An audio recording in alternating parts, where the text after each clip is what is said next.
ಅದು ಹಸಿರು ಇದ್ರೂ ಖುಷಿನೇ, ಪಿಂಕ್ ಲೈಟ್ ಪಿಂಕ್ ಇದ್ರೂ ಖುಷಿನೇ. ಎಲ್ರಿಗೂ ತುಂಬ ಇಷ್ಟ ಆಗುತ್ತೆ ತಿನ್ನಕ್ಕೆ. ಕಾಯಲ್ಲೂ ಚಂದ. ಅದು ಫಡ್ನವೀಸ್ ಅವರು ಏನು ಮಾಡಿದ್ದಾರೆ, 1ರಿಂದ 5ನೇ ತರಗತಿಗೆ ಹಿಂದಿಯನ್ನು 3ನೇ ಭಾಷೆಯಾಗಿ ಕೆನಡಾ ಮತ್ತು ನಮ್ಮ ಪ್ರಧಾನಿ ಮೋದಿ ಅವರ G7 ಸಮ್ಮಿಟ್ನಲ್ಲಿ ಮೀಟ್ ಆಗಿದ್ದಾರೆ. ಕೆನಡಾದ ಹಿಂದಿನ ಸರ್ಕಾರ ಇರೋವರೆಗೂ ನಮ್ಮ ದೇಶಕ್ಕೆ ಬಹಳ ಕಿರಿಕಿರಿ ಮಾಡಿದ್ರು. ಏನು ಅದಕ್ಕೆ ಆಸ್ಪತ್ರೆ ಅಂತಿಲ್ಲ, ಜನವಸತಿ ಅಂತಿಲ್ಲ, ಎಲ್ಲ ಕಡೆ ನಡೀತಾ ಇದೆ ಇದು ಕ್ಷಿಪಣಿ ದಾಳಿ. ನಮಸ್ಕಾರ ವೀಕ್ಷಕರೇ, ಸಂಯುಕ್ತ ಕರ್ನಾಟಕದ ಮಾತುಕತೆ ಕಾರ್ಯಕ್ರಮಕ್ಕೆ ಆತ್ಮೀಯವಾದ ಸ್ವಾಗತ. ನಾನು ಶುಭಾ. ನಮ್ಮ ಈ ಕಾರ್ಯಕ್ರಮದಲ್ಲಿ ನಮ್ಮೊಂದಿಗಿದ್ದಾರೆ ಸಂಯುಕ್ತ ಕರ್ನಾಟಕದ ಮಾಸಪತ್ರಿಕೆ ಕಸ್ತೂರಿಯ ಸಂಪಾದಕರಾಗಿರುವಂತಹ ಶ್ರೀಮತಿ ಶಾಂತಲಾ ಧರ್ಮರಾಜ್ ಅವರು. ಮೇಡಮ್, ಕಾರ್ಯಕ್ರಮಕ್ಕೆ ಆತ್ಮೀಯವಾದ ಸ್ವಾಗತ. ನಮಸ್ಕಾರ. ಇಂದಿನ ಮಾತುಕತೆಯಲ್ಲಿ ನಾವು ಮೊದಲನೇದಾಗಿ ಮಾತನ್ನು ಆರಂಭಿಸ್ತಾ ಇದ್ದೀವಿ. ಮೊದಲನೇದಾಗಿ ನಾವು ತಗೊಳ್ತಾ ಇರುವ ವಿಚಾರ ಮಾವಿನ ಘಮ ಈಗ ಎಲ್ಲೆಡೆ ಹರಡ್ತಾ ಇದೆ. ಆದರೆ ಇದನ್ನು ಬೆಳೆದೋರಿಗೆ ಇದು ಸಿಹಿ ನೀಡಿದ್ಯಾ ಕಹಿ ನೀಡಿದ್ಯಾ ಅನ್ನೋದು ಪ್ರಶ್ನೆ ಇವಾಗ. ಸೊ ಯಾವ ರೋಡಲ್ಲಿ ಹೋಗಿ ಎಲ್ಲಿ ನೋಡಿ ನಾವು ವೆರೈಟಿ ಆಫ್ ಮ್ಯಾಂಗೋಸ್ ನೋಡ್ತಾ ಇದ್ದೀವಿ. ಆದರೆ ಇದ್ರ ಬೆಳೆಗಾರರಿಗೆ ಹೇಗಿದೆ ಇದರ ಫಲ? ಸಾಮಾನ್ಯವಾಗಿ ಕರ್ನಾಟಕದಲ್ಲಿ ಹೆಚ್ಚು ಜನಪ್ರಿಯ ಅಂದರೆ ಫಸ್ಟ್ ಮಾರ್ಕೆಟಿಗೆ ಬರೋದು ರಸ್ಪುರಿ, ಆಮೇಲೆ ಬಾದಾಮಿ, ಆಮೇಲೆ ಮಲ್ಲಿಕಾ, ಅದ್ರ ಹಿಂದೆನೇ ಈ ಶಾಡಿ, ಇವೆಲ್ಲ ಒಂದ್ರ ಹಿಂದೆ ಒಂದು ಬರೋಕ್ಕೆ ಶುರುವಾಗುತ್ತೆ. ಮದನಪಲ್ಲಿ, ಬೆಂಗನಪಲ್ಲಿ, ಇವೆಲ್ಲ ಆಪೂಸು, ಆಮೇಲೆ ಆಲ್ಫಾನ್ಸೋ, ಇವೆಲ್ಲನೂ. ಆದರೆ ನಮ್ಮಲ್ಲಿ ಜಾಸ್ತಿ ಪಾಪ್ಯುಲರ್ ಅಂತ ಹೇಳಿದ್ರೆ ಅಂದರೆ ಗಾಡಿಗಳಲ್ಲೂ ತಳ್ಳೋ ಗಾಡಿಲೆಲ್ಲ ಇಟ್ಕೊಂಡು ಬರೋದು ಅಂದರೆ ತೋತಾಪುರಿ ಮಾವಿನಕಾಯಿ. ಇದನ್ನ ಎಲ್ಲ ಜನ ಅಂದರೆ ಅದು ಹಸಿರು ಇದ್ರೂ ಖುಷಿನೇ, ಪಿಂಕ್ ಲೈಟ್ ಪಿಂಕ್ ಇದ್ರೂ ಖುಷಿನೇ. ಎಲ್ರಿಗೂ ತುಂಬ ಇಷ್ಟ ಆಗುತ್ತೆ ತಿನ್ನಕ್ಕೆ. ಕಾಯಲ್ಲೂ ಚಂದ, ಅದು ಸ್ವಲ್ಪ ದೋರ್ಗಾಯು ಚಂದ, ಹಣ್ಣು ಎಲ್ಲದರಲ್ಲೂ ಚೆನ್ನಾಗಿ ಅನ್ಸುತ್ತೆ ಅದರ ಟೇಸ್ಟು. ಕೋಲಾರ ಇದರ ದೊಡ್ಡ ಏನೋ ಬೆಳೆಗಾರರು. ನೋಡಿ, ಕೋಲಾರದ ರೈತರು ಭಾಳ ಕಷ್ಟಪಡ್ತಾರೆ. ಅಲ್ಲಿ ಅವ್ರಿಗೆ ನೀರಿನ ಯಾವುದೇ ಸೆಲೆ ಇಲ್ಲ. ಅವರು ಬರೀ ಕೆರೆಗೆ ನೀರು, ಏನು ಮಳೆ ಆಧಾರಿತ ಪಾಪ ಕೆರೆಗೆ ನೀರು ತುಂಬುತ್ತಲ್ಲ, ಅದನ್ನು ಬೇಸಾಗಿಟ್ಕೊಂಡು ಅವರು ಅಷ್ಟು ತೋಟಗಾರಿಕೆ ಬೆಳೆ ಮಾಡ್ತಾರೆ. ನೀವು ಟೊಮ್ಯಾಟೊ ನೋಡಿರ್ಬೋದು, ಎಲ್ಲ ಅತ್ಯುತ್ತಮ ದರ್ಜೆಯ ಗುಣಮಟ್ಟದ ಏನು ಟೊಮ್ಯಾಟೊ ಸಿಗೋದು ಕೋಲಾರದಲ್ಲಿ. ತರಕಾರಿ ಎಲ್ಲ ಅಲ್ಲಿಂದಾನೇ ಚೆನ್ನಾಗಿ ಒಳ್ಳೆ ತರಕಾರಿ ಸಿಗೋದು. ಮಾವು ಅಷ್ಟೇ.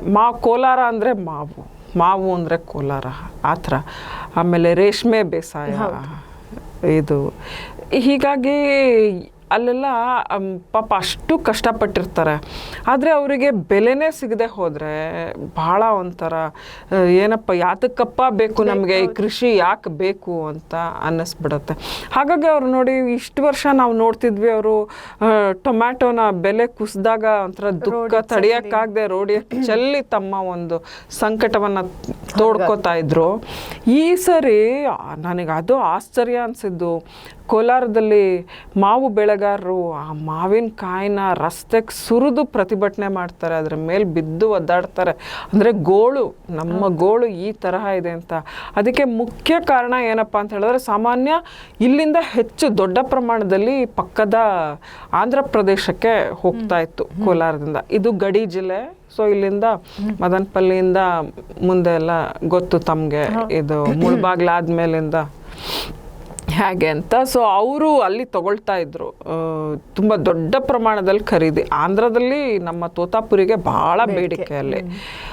ಅದು ಈ ಸರಿ ಏನಾಯಿತು ವಿಶೇಷ ಅಂತಂದರೆ, ಈ ಸರಿ ಮಾವು ಭಾಳ ದೊಡ್ಡ ಪ್ರಮಾಣದಲ್ಲಿ ಮಾರ್ಕೆಟಿಗೆ ಬಂದಿದೆ. ಅದಕ್ಕೆ ಕಾರಣ ಏನಂದ್ರೆ, ಈ ಸರಿ ಗಾಳಿ ಜಾಸ್ತಿ ಬೀಸಿಲ್ಲ. ಇಲ್ಲಾಂದರೆ ಈ ಆಷಾಢಕ್ಕೆ ಮುಂಚೆ ಭಯಂಕರ ಗಾಳಿ ಬೀಸುತ್ತಲ್ಲ, ಅವೆಲ್ಲ ಉದುರೋಗ್ಬಿಡ್ತಿತ್ತು. ಈ ಸರಿ ಒಳ್ಳೆ ಫಸಲು ಬಂದಿದೆ. ಆ ಇಳುವರಿ ಚೆನ್ನಾಗಿರೋದ್ರಿಂದ ಅವರು ಚಿತ್ತೂರು DC ಏನು ಮಾಡಿದ್ರು, ನೀವು ಇದರಿಂದ ತಗೊಳ್ಳೋದು ಬೇಡ ಅಂತ ಒಂದು ಆರ್ಡ್ರ್ ಮಾಡಿದ್ರು. ಎಲ್ಲಿಂದ ಅಂದರೆ, ಕೋಲಾರದಿಂದ ತೋತಾಪುರಿಯನ್ನು ತರಿಸ್ಕೊಳ್ಳೋದು ಬೇಡ. ಕೋಲಾರದ ತೋತಾಪುರಿಗೆ ಚಿತ್ತೂರು ಜಿಲ್ಲೆಯಲ್ಲಿ ಏನು ಪ್ರವೇಶ ಇಲ್ಲ ಅಂಥೇಳಿ. ಅದು ನಮ್ಮ ರೈತರಿಗೆ ಕಂಗೆಡಿಸಿದ್ದು. ಹಾಗಾಗಿ ಅವರು ಅಷ್ಟು ದೊಡ್ಡ ಪ್ರಮಾಣದಲ್ಲಿ, ನಿನ್ನೆ ಅಲ್ಲ 2 ದಿನದ ಹಿಂದೆನೂ ಮಾಡಿದ್ರು ಮತ್ತೆ ಪ್ರತಿಭಟನೆನ. ಹಾಗೆ ನಮ್ಮ ರಾಜ್ಯ ಸರ್ಕಾರ ಏನು ಸುಮ್ಮನೆ ಕುಳಿತಿಲ್ಲ. ಅವರು ಅದಕ್ಕೋಸ್ಕರನೇ ಮುಖ್ಯ ಕಾರ್ಯದರ್ಶಿ ಶಾಲಿನಿ ರಜನೀಶ್ ಅವರು ಈಗ ಚಿತ್ತೂರು DC ಗೆ ಬರೆದಿದ್ದಾರೆ, ಲೆಟ್ರ್ ಬರೆದ್ಬಿಟ್ಟು, ಹಾಗೆ ಮಾಡಬೇಡಿ, ರೈತರ ಪ್ರಶ್ನೆ ಇದು, ಅಳಿವು ಉಳಿವಿನ ಪ್ರಶ್ನೆ. ಅವರು ತಮ್ಮ ಇಡೀ ಎಫರ್ಟನ್ನು ಹಾಕಿ ಬೆಳೆಸಿರ್ತಾರೆ. ನೀವು ಈ ಥರದ ಏನು ಒಂದು ಏಕಪಕ್ಷೀಯ ಕ್ರಮ ಮಾಡಬೇಡಿ ಅಂಥೇಳಿ ಒಂದು ಕೇಳ್ಕೊಂಡಿದ್ದಾರೆ. ಬಹುಶಃ ಇದು ಮುಂದಿನ ದಿನಗಳಲ್ಲಿ ಸರಿ ಹೋಗ್ಬೋದು.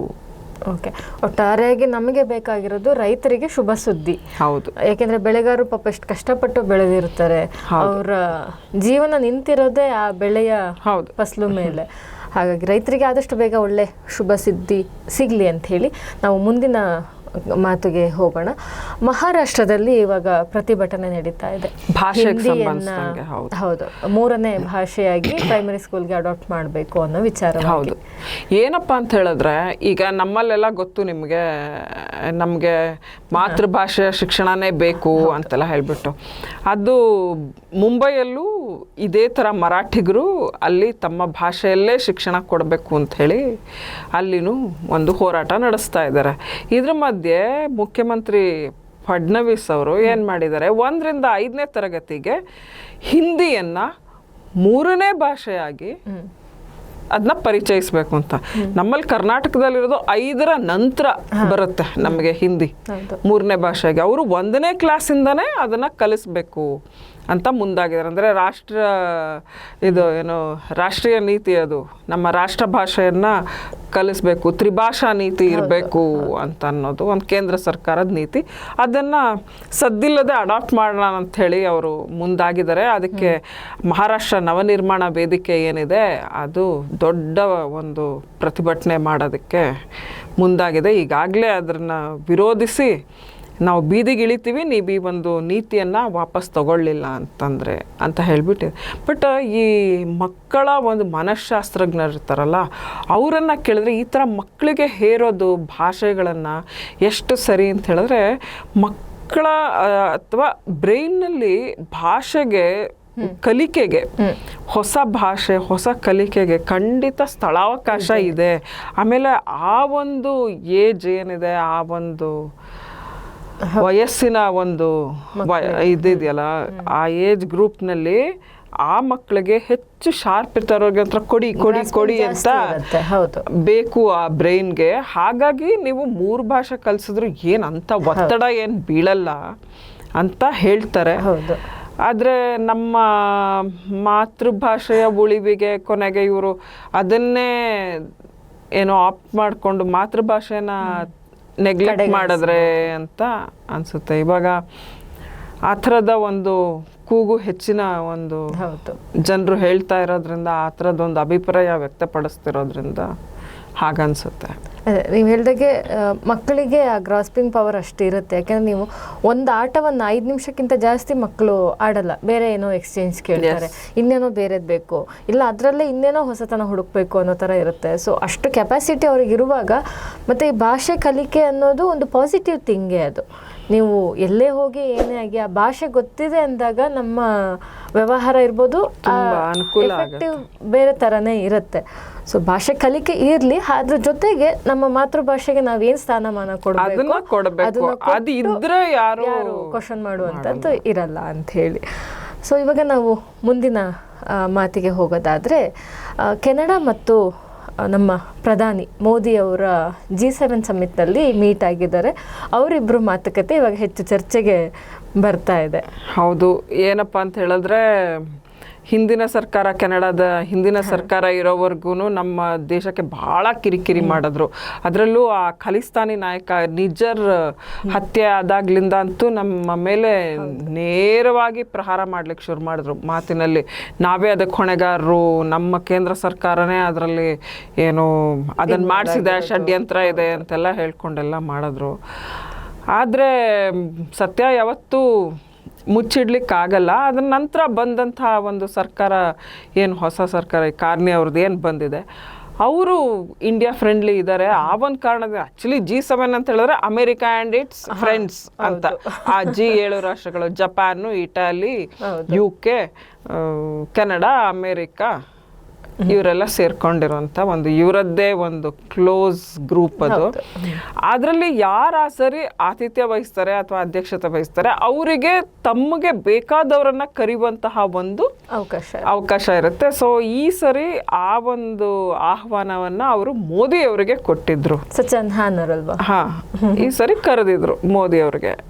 ಹಾಗಾಗಿ ನಮಗೆ ಒಂದು ನಿರೀಕ್ಷೆ ಇತ್ತು, ಏನಾದರೂ ಒಂದು ಆಗತ್ತೆ ಮಾತುಕತೆ ಅಂಥೇಳಿ. ಟ್ರಂಪ್ ಕೂಡ ಸಿಗ್ತಾರೆ, ಏನಾದರೂ ಮಾತಾಡ್ಬಹುದೇನೋ ಅಂತ ಅದು ಎಲ್ಲ ಇತ್ತು ನಿರೀಕ್ಷೆ.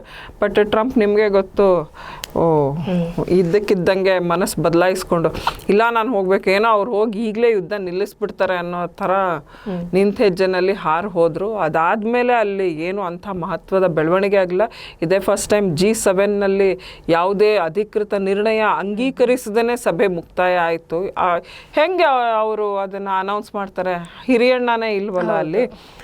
ಈಗ ನಮ್ಮ ಪ್ರಧಾನಿಯವರು ಹೋಗಿದ್ರು ಮೋದಿಯವರು. ಸೊ ಅವರನ್ನು ಕಾರ್ನೆ ಅವರು ಚೆನ್ನಾಗಿ ಮಾತಾಡಿಸಿ ಒಳ್ಳೆ ಆತಿಥ್ಯ ಕೊಟ್ಟು ಮಾತಾಡೋಣ, ನಾವು ನಮ್ಮ ಸಂಬಂಧವನ್ನು ವೃದ್ಧಿ ಮಾಡೋಣ ಇನ್ಮೇಲಿಂದ. ಇದು ನಿಜ್ಜರ ಹತ್ಯೆ ಆದಮೇಲೆ ಬಹಳ ತಳಮಟ್ಟಕ್ಕೆ ಇಳಿದೋಗಿತ್ತು ಈ ಭಾರತ ಮತ್ತು ಕೆನಡಾ ಸಂಬಂಧ. ಅದು ಈಗ ಮತ್ತೆ ನಾವು ನಮ್ಮ ರಾಯಭಾರ ಕಚೇರಿಗಳನ್ನು ಪುನರಾರಂಭಿಸೋಣ, ರಾಜತಾಂತ್ರಿಕ ಸಂಬಂಧವನ್ನು ಪುನರ್ಸ್ಥಾಪಿಸೋಣ ಅಂತ ಹೇಳ್ಬಿಟ್ಟು ಹೇಳಿದ್ರು. ಆವಾಗ ಮೋದಿಯವರು ಒಂದು ಇಂಡೈರೆಕ್ಟಾಗಿ ಒಂದು ಹಾಕಿದ್ದಾರೆ ಮಾತನ್ನು. ಏನಪ್ಪ ಅಂತ ಹೇಳಿದ್ರೆ, ಉಭಯ ದೇಶಗಳು ಅಷ್ಟೇ ನಮ್ಮ ಸಾರ್ವಭೌಮತೆ ಮತ್ತು ಟೆರಿಟೋರಿಯಲ್ ಇಂಟಿಗ್ರಿಟಿ ಅಂದರೆ ಆಯಾ ಒಂದು ಪ್ರದೇಶದ ಒಂದು ಸಮಗ್ರತೆಯನ್ನು ನಾವು ಗೌರವಿಸಬೇಕು. ಅಂದರೆ ಅದರ ಅರ್ಥ ಅಲ್ಲಿ ಕೆನಡಾದಲ್ಲಿ ಕೂತ್ಕೊಂಡು ಖಲಿಸ್ತಾನಿಗಳು ಭಾರತದ ಒಂದು ಏನು ಸಮಗ್ರತೆ ಮೇಲೆ ದಾಳಿ ಮಾಡೋದನ್ನ ನಾವು ಒಪ್ಪಲ್ಲ, ಸಹಿಸಲ್ಲ ಅಂತ ಹೇಳಿಬಿಟ್ಟು ಹೇಳಿದ್ರು. ಸೊ ಈ ಒಂದು ಇದಕ್ಕೆ ಇವರು ತಲೆದೂಗಿದ್ದಾರೆ, ಕೆನಡಾ ಪ್ರಧಾನಿ ಕೂಡ. ಮತ್ತು ಈಗ ಆರ್ಟಿಫಿಷಿಯಲ್ ಇಂಟೆಲಿಜೆನ್ಸ್ ಇರ್ಬೋದು, ಇದು ಟ್ರಾನ್ಸ್ಫಾರ್ಮೇಷನ್ ಆಫ್ ಅದೇ ಮಾಡರ್ನ್ ಟ್ರಾನ್ಸ್ಫಾರ್ಮೇಷನ್ ಆಫ್ ಆಫೀಸಸ್, ಈ ಥರದ್ದು ಇಂತಹ ಸಾಕಷ್ಟು ಹೊಸ ವಿಷಯಗಳ ಬಗ್ಗೆ ಏನು ನಾವು ಪರಸ್ಪರರ ಒಂದು ಸಂಬಂಧವನ್ನು ವೃದ್ಧಿಸ್ಕೊಂಡು ಈ ಒಂದು ಕ್ಷೇತ್ರಗಳಲ್ಲಿ ಕೈ ಜೋಡಿಸೋಣ ಅಂಥೇಳಿ. ಮತ್ತು ಎಂದಿನಂತೆ ಆರ್ಥಿಕ ವ್ಯವಹಾರಗಳು ವೃದ್ಧಿಸೋಣ ಅಂಥೇಳಿ ಈಗ ಬಾಂಧವ್ಯ ಗಟ್ಟಿ ಮಾಡಿ. ಟ್ರಂಪ್ ಅಂದ ತಕ್ಷಣ ನನಗೆ ನೆನಪಾಯಿತು, ಪಾಕಿಸ್ತಾನ ಟ್ರಂಪ್ನವರಿಗೆ ಶಾಂತಿ ಪ್ರಶಸ್ತಿಯನ್ನು ಕೊಡಬೇಕು ಅಂತೇಳಿ ನಾಮಿನೇಟ್ ಮಾಡಿದೆ. ಸೊ ಯಾವ ಆ್ಯಂಗಲಿಂದ ಅವ್ರು ಯೋಚನೆ ಮಾಡಿದ್ರು ಅನ್ನೋದು ನನಗಿಲ್ಲಿ ಒಂದು ಪ್ರಶ್ನಾರ್ಥಕವಾಗಿ ಕಾಡಲಿ. ಈಗಾಗಲೇ ಅದು ಎಲ್ಲ ಕಡೆನೂ ಬಂದಿದೆ.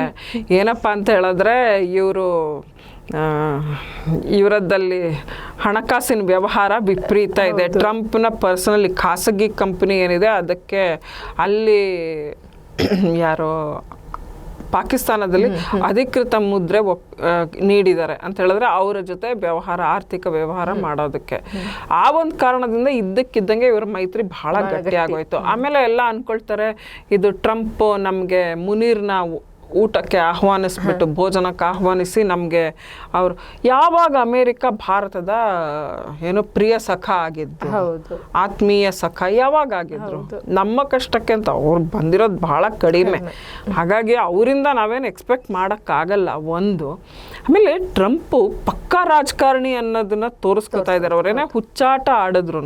ಯಾಕೆ ಅಂತ ಹೇಳಿದ್ರೆ, ಇವತ್ತು ಅವರು ಮುನೀರ್ನ ಕರೆದಿರ್ಲಿಲ್ಲ ಊಟಕ್ಕೆ ಅಂದರೆ ಪಾಕಿಸ್ತಾನ ತನ್ನ ನ್ಯೂಕ್ಲಿಯರ್ ವೆಪನ್ ಎತ್ಕೊಂಡು ಇರಾನ್ ಪಕ್ಕ ನಿಂತಿರ್ತಿತ್ತು.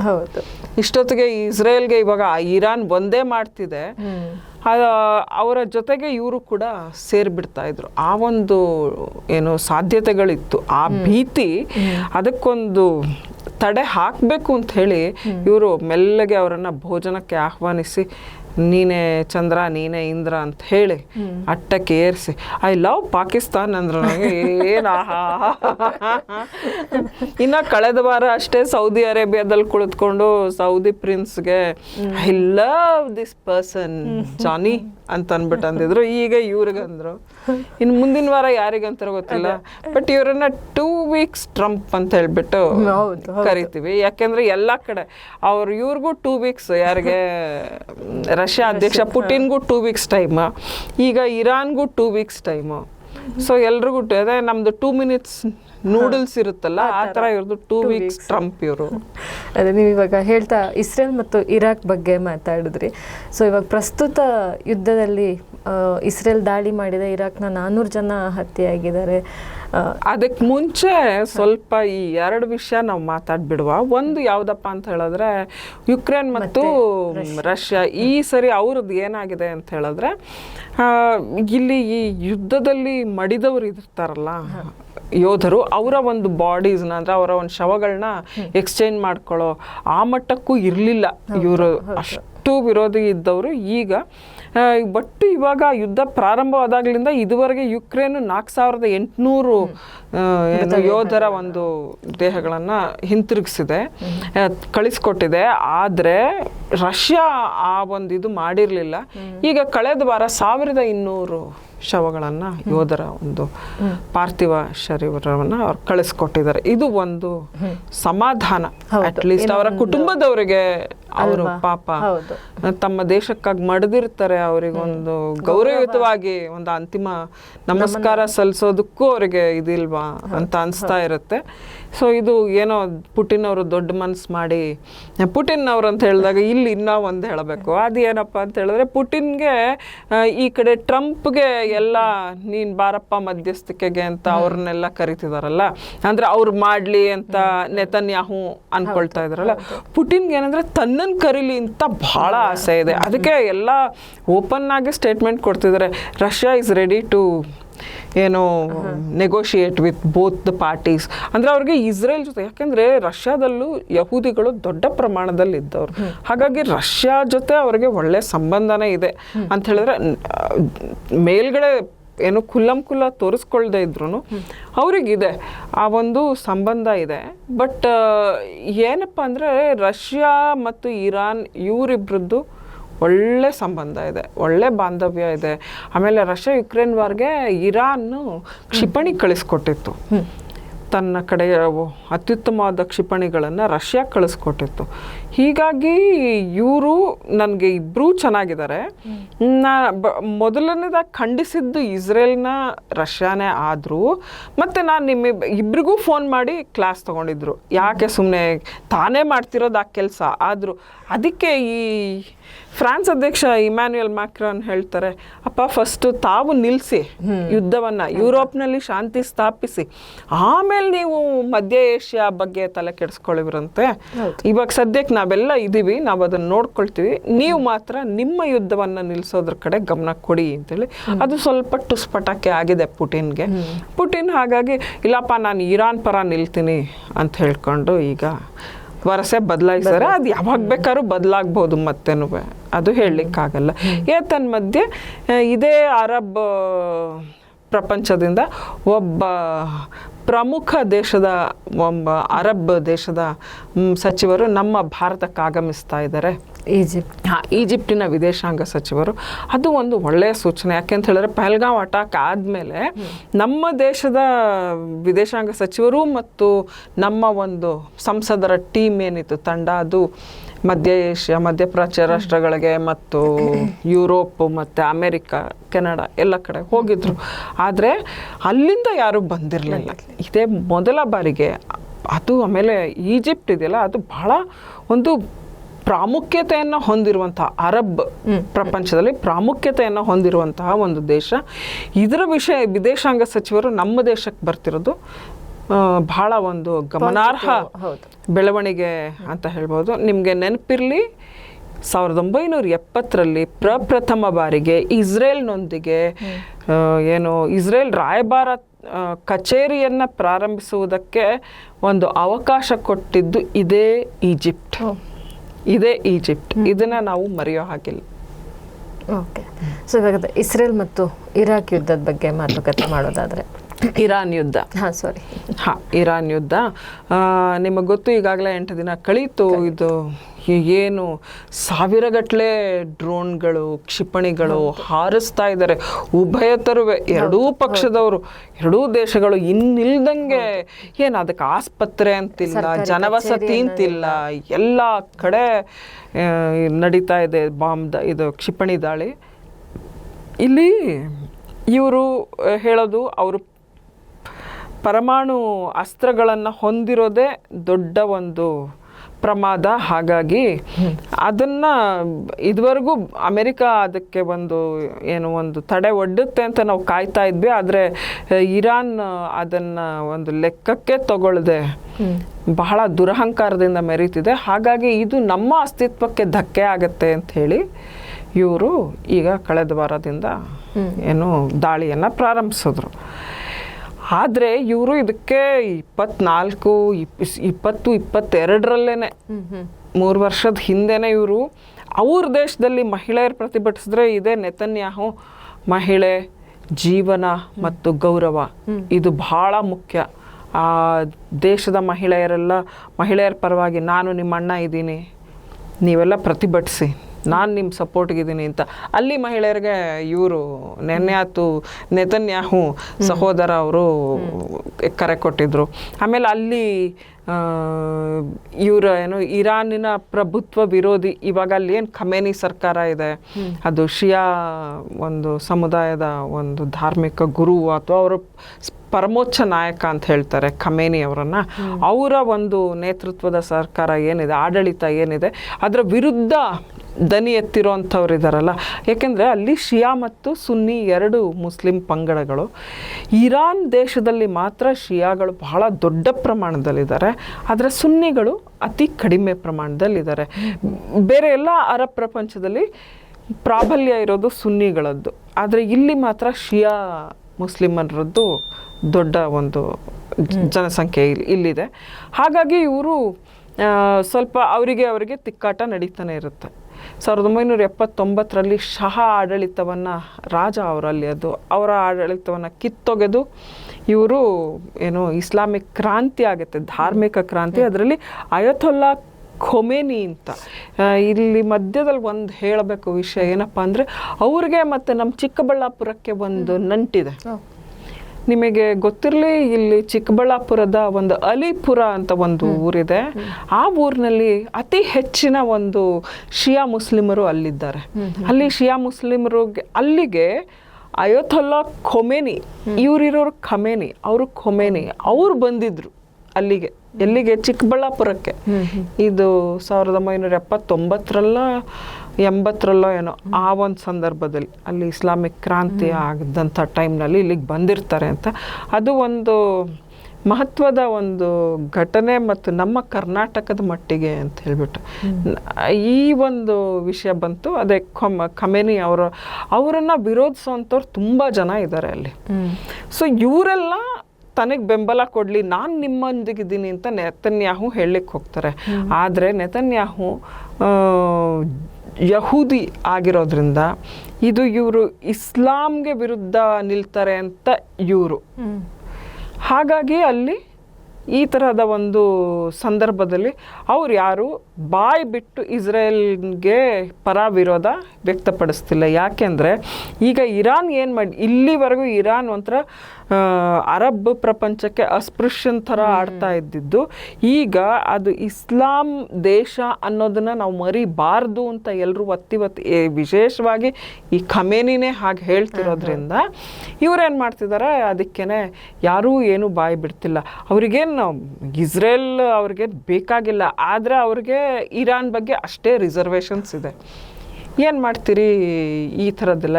ಇದ್ರ ಮಧ್ಯೆ ನಮ್ಮ ಸ್ಟೂಡೆಂಟ್ಸ್ ಹೋಗಿದಾರಲ್ಲ, ವಿಶೇಷವಾಗಿ ಕಾಶ್ಮೀರದಿಂದ ತುಂಬ ಜನ, ನಮ್ಮ ಚಿಕ್ಕಬಳ್ಳಾಪುರದ ಮಕ್ಕಳು ಹೋಗಿದಾರಪ್ಪ ಅಲ್ಲಿ ಓದಲಿಕ್ಕೆ, ವೈದ್ಯಕೀಯ ಇದನ್ನು ಓದಲಿಕ್ಕೆ.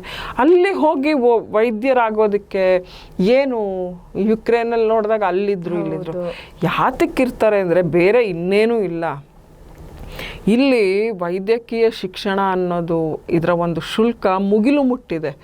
ಇವಾಗ ಸಾಮಾನ್ಯ ವಿದ್ಯಾರ್ಥಿಗಳು, ಮಧ್ಯಮ ವರ್ಗದ ವಿದ್ಯಾರ್ಥಿಗಳಿಗೆ ಇದು ಒಂಥರ ಗಗನ ಕುಸುಮ. ಹಾಗಾಗಿ ಇವ್ರಿಗೆ ನಿಲ್ಕಲ್ಲ. ಆದರೆ ಇವ್ರಿಗೂ ವೈದ್ಯಕೀಯ ಸೇವೆ ಮಾಡಬೇಕು, ನಾವು ವೈದ್ಯಕೀಯ ಶಿಕ್ಷಣ ಪಡಿಬೇಕು ಅಂತಿರುತ್ತೆ. ಇರಾನ್ನಲ್ಲಿ 14 ಲಕ್ಷಕ್ಕೆ ಅತ್ಯುತ್ತಮ ಒಂದು ಕಾಲೇಜಿನಲ್ಲಿ ವೈದ್ಯಕೀಯ ಶಿಕ್ಷಣವನ್ನು ಪಡಿಬೋದು. ಆ ಒಂದು ಕಾರಣದಿಂದ ಕಾಶ್ಮೀರದಿಂದ ವಿಶೇಷವಾಗಿ ದೊಡ್ಡ ಪ್ರಮಾಣದಲ್ಲಿ ಬಹುಶಃ ಒಂದು 2000 ಮಕ್ಕಳು ಅಲ್ಲಿಂದ ಹೋಗಿದ್ದಾರೆ. ಇಲ್ಲಿಂದನೂ ನಾವು ಚಿಕ್ಕಬಳ್ಳಾಪುರದನು ಹಾಗೆ ದೇಶದ ಕೆಲವು ಕಡೆಗಳಿಂದ ಅಲ್ಲಿಗೆ ಹೋಗಿದ್ದಾರೆ ಓದಲಿಕ್ಕೆ. ನಿಮಗೆ ಇನ್ನೂ ಮಜಾ ಗೊತ್ತು ಏನಂತ ಹೇಳಿದ್ರೆ, ಈ ಪಕ್ಕದ ಬಾಂಗ್ಲಾದೇಶಕ್ಕೆ ನಮ್ಮ ದೇಶದಿಂದ ವೈದ್ಯಕೀಯ ಶಿಕ್ಷಣ ಪಡೆಯಕ್ಕೆ ಹೋಗ್ತಾರೆ. ಅದು ಏನು ಗೊತ್ತಾ, 40 ಲಕ್ಷ ಖರ್ಚು. ಅದಕ್ಕೆ ಇವರೆಲ್ಲ ಏನು ಹೇಳೋದು ಅಂದರೆ, ಬಾಂಗ್ಲಾದೇಶಕ್ಕೆ 40 ಲಕ್ಷ ಕೊಟ್ಟು ಹೋಗೋದಕ್ಕಿಂತನೂ ನಾವು 14 ಲಕ್ಷಕ್ಕೆ ಇರಾನ್ನಲ್ಲಿ ಓದ್ಕೊಂಡು ಬಂದುಬಿಡ್ಬೋದಲ್ಲ, ಹೇಗೋ ಒಂದು 4-5 ವರ್ಷಕ್ಕೆ ಅನ್ನೋ ಒಂದು ಐಡಿಯಾ ಮೇಲೆ ಇವರು ಅಲ್ಲಿಗೆ ಹೋಗ್ತಾರೆ. ಇಸ್ರೇಲ್ಗೂ ಹೋಗ್ತಾರೆ ಅದೇ ಥರ. ಈ ಎಲ್ಲವನ್ನು ನಮ್ಮ ಸರ್ಕಾರಗಳು ಗಮನಿಸಬೇಕು. ವಿದ್ಯಾರ್ಥಿಗಳು ಏನು ಒಂದು ಶಿಕ್ಷಣದ ಸಲುವಾಗಿ ನಮ್ಮ ದೇಶ ಬಿಟ್ಟು ನೋಡಿ, ಇಲ್ಲಿ 2 ಥರದ ವಿದ್ಯಾರ್ಥಿ ಸಮುದಾಯ ಇದೆ. ಒಂದು ಕೋಟಿಗಟ್ಟಲೆ ಖರ್ಚು ಮಾಡಿ ಅಮೇರಿಕ ಯುರೋಪ್ಗೆ ಓದ್ಲಿಕ್ಕೆ ಹೋಗೋರಿದ್ದಾರೆ. ಇನ್ನು ಕೆಲವರು ಇಲ್ಲ, ನಮ್ಗೆ ಇಲ್ಲಿ ಶಿಕ್ಷಣ ತಗೊಳಕ್ ಇಷ್ಟ ಭಾರತದಲ್ಲಿ, ಆದರೆ ಇದು ನಮ್ಮ ಕೈಗೆಟಕಲ್ಲ, ಆ ಕಾರಣದಿಂದ ನಾವು ನಮ್ಮ ಜೀವನವನ್ನ ಪಣಕ್ಕಿಟ್ಟು ನಾವು ಅಲ್ಲಿ ಹೋಗಿ ಓದ್ತೀವಿ ಅಂತ ಯುಕ್ರೇನ್ಗೆ, ಇಸ್ರೇಲ್ಗೆ, ಇರಾನ್ಗೆ ಹೋಗ್ತಾರೆ. ಇದು ಗಮನಿಸಬೇಕಾದಂಥ, ನಮ್ಮ ಸರ್ಕಾರಗಳು ಗಮನಿಸಬೇಕಾದಂತಹ ಒಂದು ಸಂಗತಿ. ಅದೇ ರೀಸೆಂಟಾಗಿ ನಮ್ಮ ವಿಶ್ವವಿದ್ಯಾಲಯಗಳ ಒಟ್ಟಾರೆ ಅಂತಾರಾಷ್ಟ್ರೀಯ ಮಟ್ಟದಲ್ಲಿ ಲಿಸ್ಟ್ ಕೂಡ ಬಂತು, ಬೆಸ್ಟ್ ಯೂನಿವರ್ಸಿಟಿ ಯಾವುದು ಏನು ಅಂತೇಳಿ. ಈ ಸಲ ಭಾರತದ ಯೂನಿವರ್ಸಿಟಿಗಳು ಕೂಡ ಸ್ಥಾನ ಪಡೆದಿವೆ, ಆದರೆ ಹೇಳ್ಕೊಳ್ಳುವಷ್ಟು ಮಟ್ಟದಲ್ಲಿ ನಾವಿನ್ನೂ ಅಭಿವೃದ್ಧಿ ಹೊಂದಿಲ್ಲ ಅನ್ನೋದು ಒಂದು ಬೇಸರದ ಸಂಗತಿಯಾಗಿದೆ. ಸೊ ಇದೆಲ್ಲ ಮಾತುಕತೆ ನಡುವೆ ನಾವು ಅಂತಾರಾಷ್ಟ್ರೀಯ ಯೋಗ ದಿನದ ಬಗ್ಗೆ ಮಾತಾಡಲೇಬೇಕು. ಯಾಕೆಂದರೆ ನಮ್ಮ ದೇಶದ ಅತ್ಯದ್ಭುತ ಕೊಡುಗೆಯಲ್ಲಿ ಯೋಗ ಕೂಡ ಒಂದು ಜೂನ್ 21ರಂದು ವಿಶ್ವ ಸಂಗೀತ ದಿನವೂ ಹೌದು. ಆಮೇಲೆ ಜೂನ್ 21 ಬಹಳ ದೇಶಗಳಲ್ಲಿ ಬಹಳ ವಿಷಯಗಳಿಗೆ ಏನು ಒಂದು ಪ್ರಾಮುಖ್ಯತೆಯನ್ನು ನೀಡಿರುವಂತಹ ದಿನ. ನಮ್ಮ ಪ್ರಧಾನಮಂತ್ರಿ ಮೋದಿಯವರು ವಿಶ್ವಸಂಸ್ಥೆಯಲ್ಲಿ ಈ ಒಂದು ದಿನವನ್ನು ಯೋಗ ದಿನವಾಗಿ ಆಚರಿಸಬೇಕು ಅಂತ ಹೇಳಿ ಕೇಳಿದಾಗ ಅದನ್ನು ಮಾನ್ಯ ಮಾಡಿ ವಿಶ್ವಸಂಸ್ಥೆ ಈಗ ಪ್ರತಿ ಎಲ್ಲ ದೇಶಗಳಲ್ಲೂ ಇದನ್ನು ಆಚರಿಸಿ ಅಂತ ಹೇಳಿದ್ದಾರೆ. ಮತ್ತು ನಾವು ಮಾಡ್ತಾನೂ ಇದ್ದೀವಿ ಅದನ್ನು. ದೊಡ್ಡ ಪ್ರಮಾಣದಲ್ಲಿ ಯೋಗದ ಬಗ್ಗೆ ಒಂದು ಚರ್ಚೆ ನಡೀತಿದೆ. ಆಮೇಲೆ ಎಲ್ಲ ದೇಶಗಳು ತಮ್ಮ ತಮ್ಮ ಒಂದು ಸಂಸ್ಕೃತಿಗೆ ತಕ್ಕಂಗೆ ಯೋಗವನ್ನು ಮಾರ್ಪಾಡು ಮಾಡಿಕೊಂಡು ಅವರು ಅಭ್ಯಾಸ ಮಾಡ್ತಿದ್ದಾರೆ. ಇದು ಒಂದು ಗಮನಾರ್ಹ. ಈ ಸಮ್ಮರ್ ಸಾಲ್ಸ್ಟಿಸ್ ಅಂತ ನಾವೇನು ಹೇಳ್ತೀವಲ್ಲ, ಈ ದಿನ ಜೂನ್ 21 2 ದೇಶಗಳ ಹಗಲು ಮತ್ತು ರಾತ್ರಿಯ ಸಮಯ ಈಕ್ವಲ್ ಆಗಿರುತ್ತೆ, ಅಂದರೆ ಸಮ ಪ್ರಮಾಣದಲ್ಲಿರುತ್ತೆ ಅಂತ ಒಂದು ವಾದ, ವಿಜ್ಞಾನಿಗಳ ಒಂದು ವಾದ. ಆ ದಿನ ನಾವು ಸೂರ್ಯ ಬಹಳ ಪ್ರಖರವಾಗಿರ್ತಾನೆ, ಅವನಿಂದ ಅವತ್ತು ಶಕ್ತಿ ಪಡೆದುಕೊಳ್ಳೋದಕ್ಕೆ ನಮಗೆ ಒಳ್ಳೆಯದು. ಅವತ್ತು ನಾವು ಏನು ಇದು ಸೂರ್ಯ ನಮಸ್ಕಾರ ಇರ್ಬೋದು, ನಾವು ರಥಸಪ್ತಮಿ ದಿವಸ ನಿಮಗೆ ನೆನಪಿದೆಯಾ, ಸೂರ್ಯ ನಮಸ್ಕಾರ ಮಾಡ್ತೀವಿ, 108 ಸೂರ್ಯ ನಮಸ್ಕಾರ ಮಾಡೋದು. ಅದೇ ಥರ ಈ ದಿನದಂದು ಮಾಡಿದ್ರೆ ಬಹಳ ಒಳ್ಳೆಯದು ಅಂತ ಒಂದು ಅಭಿಪ್ರಾಯ. ಆ ಒಂದು ಕಾರಣದಿಂದ ಈ ಸಮ್ಮರ್ ಸಾಲ್ಸ್ಟಿಸ್ ಅಂತ ನಾವೇನು ಹೇಳ್ತೀವಿ, ಈ ದಿನ ಅಭ್ಯಾಸ ಮಾಡಬೇಕು. ನೀವು ಹೇಳಿದಾಗೆ ಯೋಗ ಒಂದು ವಿಶ್ವಕ್ಕೆ ನಮ್ಮ ದೇಶ ಕೊಟ್ಟಿರುವಂತಹ ಅತಿ ದೊಡ್ಡ ಕೊಡುಗೆ. ಅದರಲ್ಲೂ ಈ ವರ್ಷ ನಾವು ಒಂದು ಭೂಮಿಗೆ ಒಂದು ಆರೋಗ್ಯ ಎಂಬ ಘೋಷವಾಕ್ಯದಲ್ಲಿ ಯೋಗಾಸನವನ್ನು ಮಾಡಿದ್ದೇವೆ. ಅದರಲ್ಲೂ ನಾವು ಸ್ಪೆಷಲ್ ಆಗಿ ಇಂಡಿಯಾದಲ್ಲಿ ಹೇಳಬೇಕು ಅಂದರೆ ವಿಶಾಖಪಟ್ಟಣದಲ್ಲಿ ಒಂದು ಗಿನ್ನಿಸ್ ರೆಕಾರ್ಡ್ ಕೂಡ ಆಗಿದೆ. ಅದ್ರ ಜೊತೆಗೆ ಬುಡಕಟ್ಟು ವಿದ್ಯಾರ್ಥಿಗಳು 108 ನಿಮಿಷಗಳ ಕಾಲ ಕಂಟಿನ್ಯೂಸ್ ಆಗಿ ಸೂರ್ಯ ನಮಸ್ಕಾರ ಯೋಗಾಸನವನ್ನು ಮಾಡಿ ಗಿನ್ನಿಸ್ ರೆಕಾರ್ಡ್ ಮಾಡಿದ್ದಾರೆ. ಸುಮಾರು ಒಂದು 22,000ಕ್ಕೂ ಹೆಚ್ಚು ವಿದ್ಯಾರ್ಥಿಗಳು ಇದರಲ್ಲಿ ಪಾಲ್ಗೊಂಡಿದ್ರು. ಸೊ ಇದು ಇಂದಿನ ಯುವ ಜನತೆಗೆ ಬಹಳಷ್ಟು ಅವಶ್ಯಕವಾಗಿರುವಂಥದ್ದು. ಕಾಲೇಜುಗಳಲ್ಲೂ ಇವಾಗ ಪ್ರತಿದಿನ ಅಭ್ಯಾಸವನ್ನು ಮಾಡಿಸ್ತಾ ಇದ್ದಾರೆ. ಇದು ನಿರಂತರವಾಗಿರಬೇಕು. ಮತ್ತು ಮನೆಗಳಲ್ಲಿ ಶಾಲಾ ಹಂತದಿಂದಲೇ ಅಭ್ಯಾಸ ಆಗುವಂಥದ್ದಾದರೆ ನಮ್ಮ ಸಂಸ್ಕೃತಿನ ನಾವು ಇನ್ನಷ್ಟು ಎತ್ತಿ ಹಿಡಿದು ಬೆಳೆಸಬಹುದು ಅಂತ ಹೇಳಿ ಒಂದು ನನ್ನ ಅನಿಸಿಕೆ. ಹೌದು, ಒಳ್ಳೆಯದು, ಉತ್ತಮ ಒಂದು ಸಲಹೆ ಕೂಡ. ಮತ್ತೆ ಇವಾಗ ಆ ಒಂದು ಕ್ರಮ ಜಾರಿಯಲ್ಲಿದೆ. ಕೋವಿಡ್ ಸಂದರ್ಭದಲ್ಲಂತೂ ಆನ್ಲೈನ್ ಕ್ಲಾಸ್ಗಳಲ್ಲೇನೆ ಇವರು ಯೋಗ ಪ್ರಾಣಾಯಾಮ ವಿಶೇಷವಾಗಿ ಧ್ಯಾನ ಮಾಡಿಸಿ ಮಕ್ಕಳಿಗೆ ಒಂದು ಮಾನಸಿಕ ಸದೃಢತೆಯನ್ನು ಕಾಪಾಡೋ ಸಲುವಾಗಿ ಅದನ್ನು ಮಾಡ್ತಿದ್ರು. ಮುಂದುವರಿಲಿ, ನಮ್ಮ ಯುವ ಜನಾಂಗ ಚೆನ್ನಾಗಿರ್ಬೇಕು. ಎಲ್ಲರೂ ಸರ್ವೇ ಜನಾಃ ಸುಖಿನೋ ಭವಂತು. ಹೌದು. ಸೊ ಇದಿಷ್ಟು ಈ ವಾರದ ಮಾತಾಗಿತ್ತು. ಈಗ ಮುಂದೆ ನಾವು ಹೋಗ್ತಾ ಇರೋದು ಕತೆಗೆ. ಸೊ ಈ ಕತೆ ಇವತ್ತು ಯಾರ್ದು ಅಂತ ನಾವೇನು ಹೆಚ್ಚಾಗಿ ಹೇಳೋದೇ ಬೇಡ. ಯಾಕೆಂದರೆ ಪ್ಯಾರಿಸ್ ಜಾವೆಲಿನ್ ಥ್ರೋ ಶೋನಲ್ಲಿ ನಮ್ಮ ಜಾವೆಲಿನ್ ಚಿನ್ನದ ಹುಡುಗ ಮತ್ತೆ ಚಿನ್ನವನ್ನು ಗೆದ್ದಿದ್ದಾರೆ. ಸೊ ಅವರ ಕಥೆಯನ್ನು ಈ ವಾರ ಚರ್ಚೆಯನ್ನು ಮಾಡೋಣ. ಜಾವೆಲಿನ್ ಥ್ರೋನಲ್ಲಿ ನಾವೇನು ಭಾರತದವರೇನು ಅಂಥ ದೊಡ್ಡ ಸಾಧನೆ ಅಂತ ಇದುವರೆಗೂ ಏನು ಮಾಡಿರಲಿಲ್ಲ. ಹಾಗೆ ನೋಡಿದ್ರೆ ನಮ್ಮಲ್ಲಿ ಕ್ರಿಕೆಟ್ ಬಿಟ್ರೆ, ಹಾಕಿ ಬಿಟ್ರೆ, ಒಂದು ಸ್ವಲ್ಪ ಅಥ್ಲೆಟಿಕ್ಸ್ ಓಟದ ಸ್ಪರ್ಧೆ ಬಿಟ್ರೆ ಸ್ವಲ್ಪ ಕುಸ್ತಿ ಇಂಥವು ಬಿಟ್ರೆ ಯಾವತ್ತೂ ಈ ಥರ ಜಾವೆಲಿನ್ ಥ್ರೋ ಎಲ್ಲ ನಮಗೆ ಗೊತ್ತೇ ಇರಲಿಲ್ಲ. ಇವರೇ ಯಾರೋ ನೀರಜ್ ಚೋಪ್ರಾ, ನಮ್ಮ ಚಿನ್ನದ ಹುಡುಗ, ಭಾರತದ ಚಿನ್ನದ ಹುಡುಗ ಅಂತ ನಾವೇನು ಇವಾಗ 2020ರಿಂದ ಅವರನ್ನು ಕರಿತಾ ಇದ್ದೀವಿ. ಅದು ನಿಜವಾಗಿ ಅಕ್ಷರಶಃ ಸತ್ಯ. ಯಾಕೆ ಅಂತ ಹೇಳಿದ್ರೆ ಅವರು ಇದುವರೆಗೆ ಅಂತಾರಾಷ್ಟ್ರೀಯ ಪಂದ್ಯಗಳಲ್ಲಿ ಏನು ಒಲಿಂಪಿಕ್ಸ್ ಸೇರಿದಂಗೆ, ವಿಶ್ವ ಚಾಂಪಿಯನ್ಶಿಪ್ ಸೇರಿದಂಗೆ, ಏಷ್ಯನ್ ಗೇಮ್ಸ್, ಕಾಮನ್ವೆಲ್ತ್ ಕ್ರೀಡಾಕೂಟ ಎಲ್ಲವೂ ಸೇರಿ ಅವರು 10 ಚಿನ್ನದ ಪದಕ ಗಳಿಸಿದ್ದಾರೆ. ಏನು ಕಡಿಮೆ ಸಾಧನೆ ಏನಲ್ಲ ಇದು. ಏನು ತುಂಬಾ ದೊಡ್ಡ ವ್ಯಕ್ತಿನೂ ಏನಲ್ಲ. 1997ರಲ್ಲಿ ಇವರು ಹರಿಯಾಣದ ಪಾಣಿಪತ್ ಇದೆಯಲ್ಲ, ಅಲ್ಲಿ ಒಂದು ಕೃಷಿಕ ಕುಟುಂಬದಲ್ಲಿ ಜನಿಸಿರೋದು. ಈ ಹುಡುಗನಿಗೆ ತುಂಬ ದಡುತಿ ದೇಹ, ಹಾಗಾಗಿ ಎಲ್ಲ ಆಡ್ಕೊಳ್ತಿರ್ತಾರಂತೆ. ದೇಹವನ್ನು ಸ್ವಲ್ಪ ಏನು ಗಟ್ಟಿಯಾಗಿ ಸದೃಢ ಮಾಡ್ಕೊಳ್ಳೋ, ಯಾಕೆ ಹೀಗಿರ್ತೀಯ ನೀನು, ಫಿಟ್ನೆಸ್ ಮೇಂಟೈನ್ ಮಾಡೋದು. ಇವರು ಕುಸ್ತಿಗೆ ಹೋಗ್ಲೋ ಜಿಮ್ಗೆ ಹೋಗ್ಲೋ ಅಂತ ಅಂದ್ಕೊಂಡು ಕೊನೆಗೆ ಜಿಮ್ ಹತ್ರ ಹೋಗ್ತಾರಂತೆ. ಜಿಮ್ಮಿಗೆ ಹಿಂಗೆ ಹೋಗ್ತಾ ಕೊನೆಗೆ ಅಲ್ಲಿ ನೋಡ್ತಾರಂತೆ ಆ ಪಂಚ್ಕುಳಾಗೆ ಹೋಗ್ತಾರೆ. ಅಲ್ಲಿ ಆ ಪಂಚ್ಕುಳ ಅನ್ನೋ ಒಂದು ಪ್ಲೇಸ್ ಇದೆ. It's famous sports training centre. ಅಲ್ಲಿ ಇವ್ರು ನೋಡ್ತಾರಂತೆ, ಅಲ್ಲಿ ಕ್ರೀಡಾಳುಗಳು ಜಾವೆಲಿನ್ ಎಸೆಯೋದು. ಏನು ಚೆನ್ನಾಗಿದೆ ಅಲ್ಲ, ಇದನ್ನ ಯಾಕೆ ನಾನು ಟ್ರೈ ಮಾಡಬಾರ್ದು ಅಂತ ಹೇಳಿ ಕೊನೆಗೆ ಕಷ್ಟಪಟ್ಟು ಇವರು 13ನೇ ವಯಸ್ಸಿನಲ್ಲಿ ಪಂಚ್ಕುಳ ಸ್ಪೋರ್ಟ್ಸ್ ಟ್ರೈನಿಂಗ್ ಅಕಾಡೆಮಿಗೆ ಭರ್ತಿ ಆಗಿಬಿಡ್ತಾರೆ. ಸ್ಥಾನ ಪಡೆದು ಅವಕಾಶ ಗಿಟ್ಟಿಸಿ ಅದಕ್ಕೆ ಭರ್ತಿ ಆಗ್ತಾರೆ. ಅದಾದ್ಮೇಲಿಂದ ಅವರು ಹಿಂತಿರುಗಿ ನೋಡಿದ್ದೇ ಇಲ್ಲ. ಅವರ 13ನೇ ವಯಸ್ಸಿನಲ್ಲಿ ಅವ್ರು ಹೋಗ್ತಾರೆ. 2012, 13, 14 ಈ 3 ವರ್ಷಗಳಲ್ಲಿ ಆ ಹುಡುಗನ ಒಂದು ಸಾಧನೆ ಯಾವ ತರಹ ಇದೆ ಅಂತ ಹೇಳಿದ್ರೆ, ಫಸ್ಟ್ ಅವರು 50 ಮೀಟ್ರ್ ಎಸಿತಾರೆ. ಅದು ಹೆಂಗೆ ಎಸಿತಾರೆ, ಇವರು ಮತ್ತು ಇನ್ನೊಬ್ಬರು ಇವರ ಫ್ರೆಂಡ್ ಪರ್ಮಿಂದರ್ ಸಿಂಗ್ ಅಂತ, ಇವರಿಬ್ಬರು ವಿಡಿಯೋ ನೋಡ್ತಾ ಇರ್ತಾರೆ. ಆ ವಿಡಿಯೋದಲ್ಲಿ ಅವಾಗಿನ ವಿಶ್ವದ ನಂಬರ್ 1 ಅವರು ಎಸೆಯೋದನ್ನು ನೋಡಿ, ಅದನ್ನೇ ನೋಡಿ ನೋಡಿ ನೋಡಿ 50 ಮೀಟ್ರ್ ಎಸಿತಾರೆ. ಅದರಿಂದ ವರ್ಷಕ್ಕೆ 10 ಮೀಟ್ರ್ ಜಾಸ್ತಿ ಮಾಡ್ಕೊಂಡು ಹೋಗ್ತಾರೆ. ಕೊನೆಗೆ ಕಿರಿಯರ ಚಾಂಪಿಯನ್ಶಿಪ್ಪಲ್ಲಿ 60 ಮೀಟರ್ ಎಸಿತಾರೆ ಇವರು. ಅದು ದೊಡ್ಡ ಸಾಧನೆ. 68 ಇರಬೇಕು, ಅಷ್ಟು ಮೀಟರ್ ಎಸಿತಾರೆ. ಆಮೇಲಿಂದ 2013ರಿಂದ ಅವ್ರು ಹಿಂತಿರುಗಿ ನೋಡಿದ್ದೇ ಇಲ್ಲ.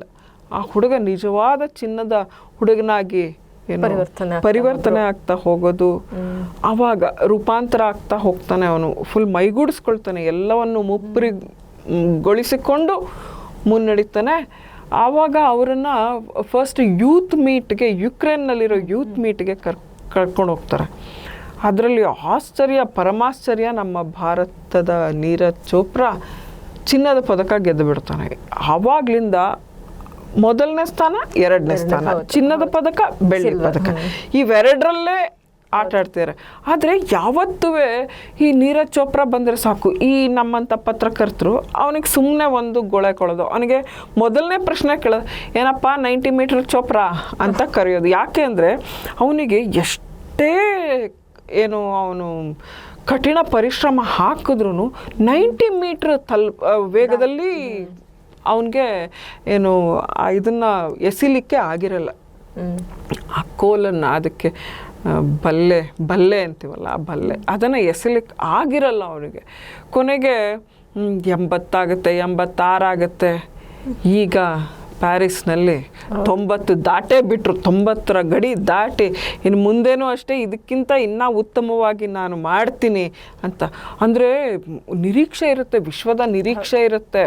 ಅದ್ರ ಜೊತೆಗೆ ತನ್ನದೂ ಪರಿಶ್ರಮ ಇರುತ್ತೆ. ಇದ್ರೂ ಅದು ಕೈಗೂಡ್ತಿಲ್ಲ ಅಂದಾಗ ಬಹಳ ಜನ ಡಿಸಪಾಯಿಂಟ್ ಆಗಿಬಿಡ್ತಾರೆ. ಅದಕ್ಕೋಸ್ಕರ ಏನೇನೋ ವ್ಯಸನಿಗಳಾಗ್ಬಿಡ್ತಾರೆ, ಖಿನ್ನತೆಗೊಳಗಾಗ್ತಾರೆ. ಆದರೆ ಇವರು ಅವನ್ನೆಲ್ಲ ಮೆಟ್ಟಿ ನಿಂತು ಈ ಹುಡುಗ ಯುವಕ 97 ಅಂದರೆ ಯುವಕ. ಸೊ ಇವರು ಬಹಳ ಒಳ್ಳೆಯ ಸಾಧನೆ ಮಾಡಿದ್ದಾರೆ. ಇದು ನಿಜವಾಗಿ ಭಾರತ ಹೆಮ್ಮೆ ಪಡುವಂಥ. ಅಂದರೆ ನಮಗೆ ಇವರು ಜಪಾನ್ನಲ್ಲಿ ಈ 2020ರಲ್ಲಿ ಜಪಾನ್ನಲ್ಲಿ ಇದು ನಡೀತು, ಒಲಿಂಪಿಕ್ಸ್ ನಡೆಯುತ್ತೆ. ಆಗ ಚಿನ್ನದ ಪದಕ ಬಂದಾಗ ಹೇಗೆ ಅನಿಸ್ತು ಅಂದರೆ ಅಭಿನವ್ ಬಿಂದ್ರಾ ಬಿಟ್ಟ ಮೇಲೆ ನಮಗೆ 2ನೇ ಚಿನ್ನದ ಪದಕ ಇದು. ಎಂಥ ಜುಬಿಲಿಯೇಷನ್ ಅಂದರೆ ವೈಯಕ್ತಿಕ ಇದಕ್ಕೆ ಸಾಧನೆಗೆ ಬಂದಿದ್ದು. ಆ ತರಹದ ಒಂದು ಜುಬಿಲಿಯೇಷನ್. ಆಮೇಲಿಂದ ಫ್ರಾನ್ಸಲ್ಲಿ ಇದು 24ರಲ್ಲಿ ಕಳೆದ ವರ್ಷ ನಡೆದಿದ್ರಲ್ಲಿ ಇವರು ಬೆಳ್ಳಿ ಪದಕ ಪಡ್ಕೊಂಡ್ರು. ಪರವಾಗಿಲ್ಲ, ಏನು ಅದು ಮೋಸ ಏನಿಲ್ಲ, ಇನ್ನೊಂದು ಸ್ವಲ್ಪ ಉತ್ತಮ ಪಡಿಸ್ಕೊಂಡು ಹೋದರು. ಯಾವಾಗ ನಾವು ತುಂಬ ಮೇಲೆ ಇದ್ದಾಗ ನಾವು ಉತ್ತಮ ಪಡಿಸ್ಕೊಳ್ಳೆ ನಾನೇ ಸರ್ವೋತ್ತಮ ಅಂತ ಬಂದುಬಿಡುತ್ತೆ. ಒಂದು ಹೆಜ್ಜೆ ಹಿಂದೆ ಇದ್ದಾಗ ಇಲ್ಲ ನಾನು ಇನ್ನು ಮುಂದೆ ಹೋಗಬೇಕು ಅಂತ ನಾವು ಇನ್ನೂ ಹೆಚ್ಚಿನ ಪರಿಶ್ರಮ ಮಾಡ್ತೀವಿ. ಇವ್ರು ಕಳೆದ ವರ್ಷ ಮದುವೆನೂ ಆದರೂ ಇವರಿಗೆ ಏನು ಭಾಳ ಸಂಗಾತಿ ಆಗಿರೋರು ಅವರು ಟೆನ್ನಿಸ್ ಪ್ಲೇಯರು ಮತ್ತು ತರಬೇತುದಾರರು. ಸೊ 2 ಯುವ ಕ್ರೀಡಾಪಟುಗಳ ಜೋಡಿ ನಮ್ಮ ಭಾರತಕ್ಕೆ ಇನ್ನೂ ಹೆಚ್ಚಿನ ಅವರಿಗೆ ಇನ್ನೂ ಒಂದು ಖುಷಿ. ಅವ್ರು ಹೇಳ್ತಾರೆ, ನಾನು ಒಬ್ಬ ವಿದೇಶಿಯನನ್ನು ನೋಡಿ ನಾನು ಈ ಜಾವೆಲಿನ್ ಥ್ರೋಗೆ ಬರಬೇಕು ಅಂತ ನಾನು ಅಂದ್ಕೊಂಡು ನಾನು ಅದಕ್ಕೆ ಏನು ಹೆಚ್ಚು ಅದರಲ್ಲಿ ತೊಡಕೊಂಡೆ. ಈಗ ನನ್ನನ್ನು ನೋಡಿ ನೂರಾರು ಹುಡುಗರುಗಳು ಬರ್ತಾ ಇದ್ದಾರೆ. ನಂಗೆ ಅದು ಬಹಳ ಖುಷಿ.